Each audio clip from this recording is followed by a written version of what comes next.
In the year 3298 BC, there occurred the great flood of Noah, known as Mahajalapralaya of Manu, because Noah is Manu.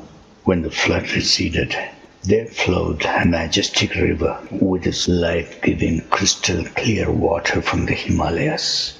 According to historian Josephus, they used to call it Pison after a river which flowed in the Garden of Eden in the pre-flood times.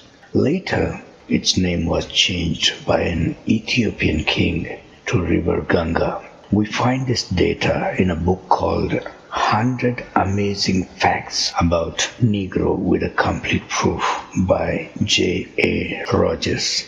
However, what that book doesn't say is that the biblical Kush was that Ethiopian king known as Kashyap or Dasaratha in Indian mythology. In fact, Ethiop was one of Kush's sons to whom he handed over Ethiopia before he left for Mesopotamia, where he established a city called Kish in his own name. We have archaeological evidence for the existence of this city. Later, when Sargon the Great took over Kish, Kush came to India along with his men. His son was Lord Rama of Hinduism, and one can see Rama's son bearing the name of his grandfather Kush. All these things happened between 3300 to 2800 BC. Now, coming back to our story, many people groups had settled down along the shores of river Ganges. It was good for their sustenance and their household animals. Then people multiplied. There was more cultivation and irrigation. Later, industries sprung up on the shores and polluted the river further. Meanwhile, in the recent decades, less and less water has been coming from the Himalayas. Adding to the woes, people have been cremating their dead ones and adding their ashes to the river for millennia in the hope of them attaining heaven. Furthermore, tons of chemically treated flower petals used in religious ceremonies are also added to the havoc these days. And thus, dark, contaminated water flows through the once holy river of Ganges. And the Indian government is working on a war footing to make it clean once again. Here we saw as to how, step by step, river Ganges got polluted to the levels of what we see today. Sadly, it is the same story with the Vedas as well.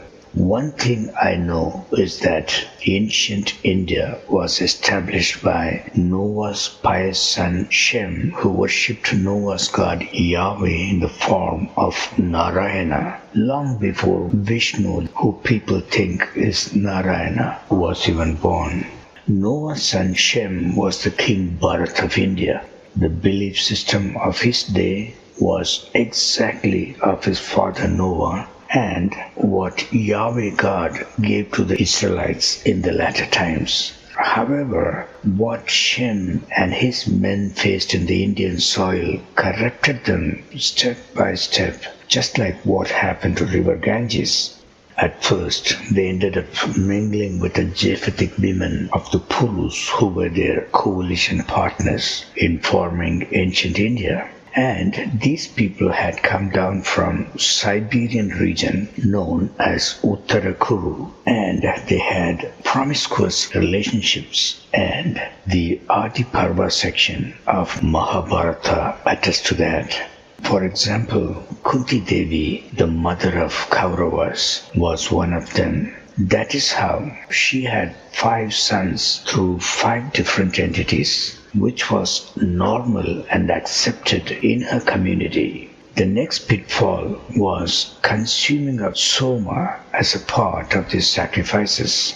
Now, even though sacrifice was ordained by Yahweh God in the Garden of Eden for humans to perform, he never said that one should get intoxicated in order to perform a sacrifice.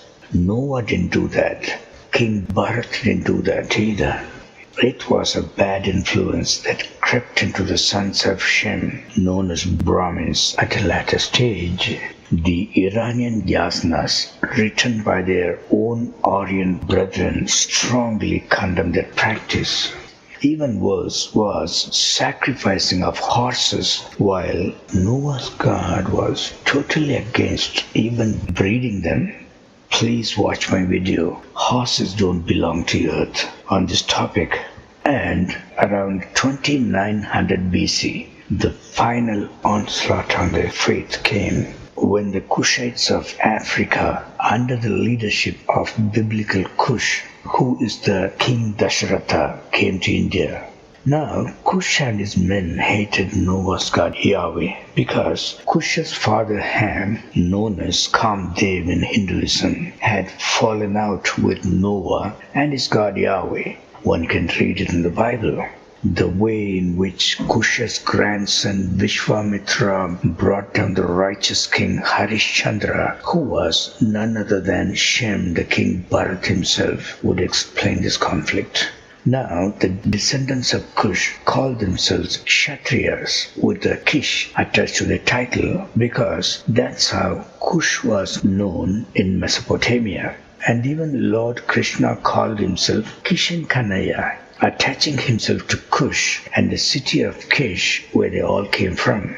Soon they became the ruling class. Afterwards, some subservient priests altered the Vedas, making their kings such as Indra and their ancestors as gods to please the Kshatriya kings in power. This is the reason as to why we don't find the Vedic deities in the Hindu pantheon today.